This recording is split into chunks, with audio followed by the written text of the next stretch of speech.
Breaking news: Sol Mercado and Denise Laurel call off their engagement moments after Ginebra's championship win. One can only imagine the extreme highs and lows that Sol Mercado must be going through right now, as the latest roller coaster of his life is unfolding in front of many people.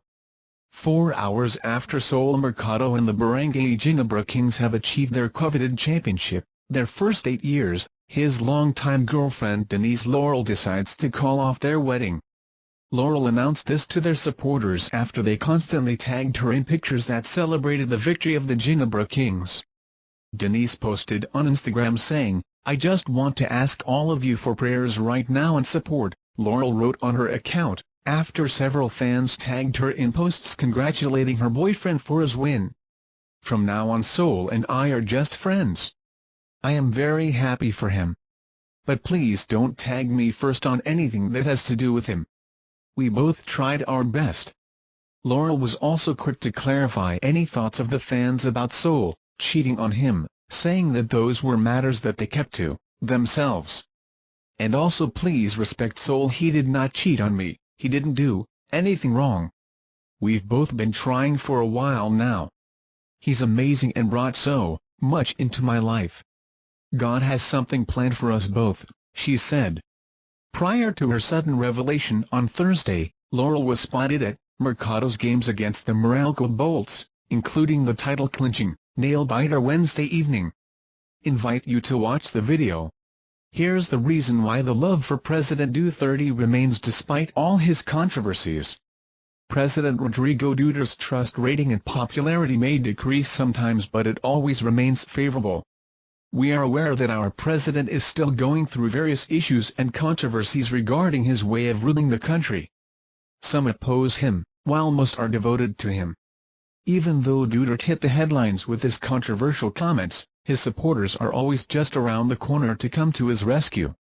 Why do Filipinos still support President Duterte? Being linked to extrajudicial killings and insulting foreign leaders are the main controversies that Duterte is involved in. That's why many are condemning him. Just recently, actress Agatha Cedro criticized him and called him a psychopath, blaming him for the worsening ties between the U.S. and the Philippines due to his remarks. Duterte appeals to the masses because of his strong yet lovable aura. Despite his many offensive jokes, he never fails to show his undying love for the Philippines. People cling to him in the hopes of turning the country around, and they believe he will based on his actions and words. Amidst the multiple scandals Duterte is caught between, a recent satisfaction poll showed that 86% of Filipinos have trust in the president's performance. His popularity called for the making of various groups such as Duterte Die-Hard Supporters, DDS, and Duterte Warriors that back him up whenever people condemn him. The support for Duterte extends to the overseas Filipino workers, as most of them are also members of the DDS. They believe that the president is just like them, simple and hard-working, willing to do anything for the welfare of their loved ones. What makes Duterte unique from the past presidents we've had is also the reason why people look up to him. Known for his radical decisions and guts, Filipinos believe they have never seen such bravado from other politicians who came before. It is with no doubt that the president is reinforced by a solid battalion of supporters that have his back no matter what. This shows that Duterte draws a great deal of respect from Filipinos, so much that even all of his scandals might not be enough to tear him down.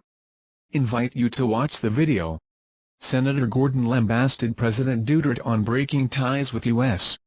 Must read.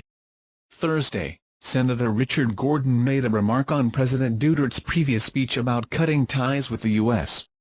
He said that the move is wrong. Gordon, who was earlier made fun of being an ally of the president, said on Duterte's remark on putting an end on the long relationship of U.S. and PH, "I don't agree with that. I think the president is wrong on that matter. You don't have to leave your old friends that have been reliable, and not be reliable just because you want to get a few things. That's short-sightedness," Gordon said. "It's also incumbent upon us at the Senate to advise as a friend, not an ally, and tell him, 'Boss, don't get upset, but if you do, we can't do anything, but what you're doing is wrong.' And I disagree on that," he added.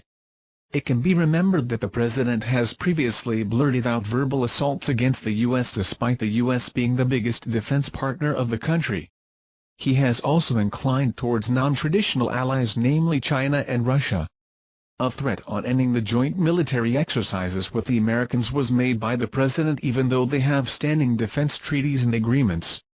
Defense Secretary Delfin Lorenzana said that he is not sure of what the president said as he did not consult the cabinet members yet. However, there will be a meeting in November to discuss this matter.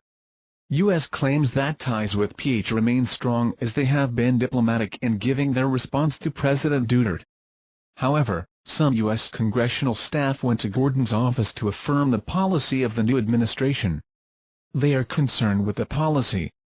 I told them not to worry and look at the acta, acts, not the verba, words, he said. I told them this one is different. He is venting hurt feelings, but that doesn't mean that's policy, Gordon mentioned at his meeting with us nationals, in which he referred to Duterte's recollection of cruelty to Filipinos when they occupied PH for 48 years. I told them, you treat us fairly. You treat us with respect. I agree with the president that you have neglected the Philippines. Treat us not as primus inter pares or first among equals, Gordon conveying that U.S. should not take the Philippines for granted. Invite you to watch the video. Vaccine against diabetes has officially been announced. Watch it here. The Demic page posted a video where a new vaccine against type 1 diabetes was announced. According to the video, the vaccine has been used for 100 years to cure tuberculosis but was found to be able to treat type 1 diabetes. It is expected to help over 1.25 million Americans suffering from high blood sugar levels. People with type 1 diabetes have immune systems that don't produce insulin because of the existence of T cells.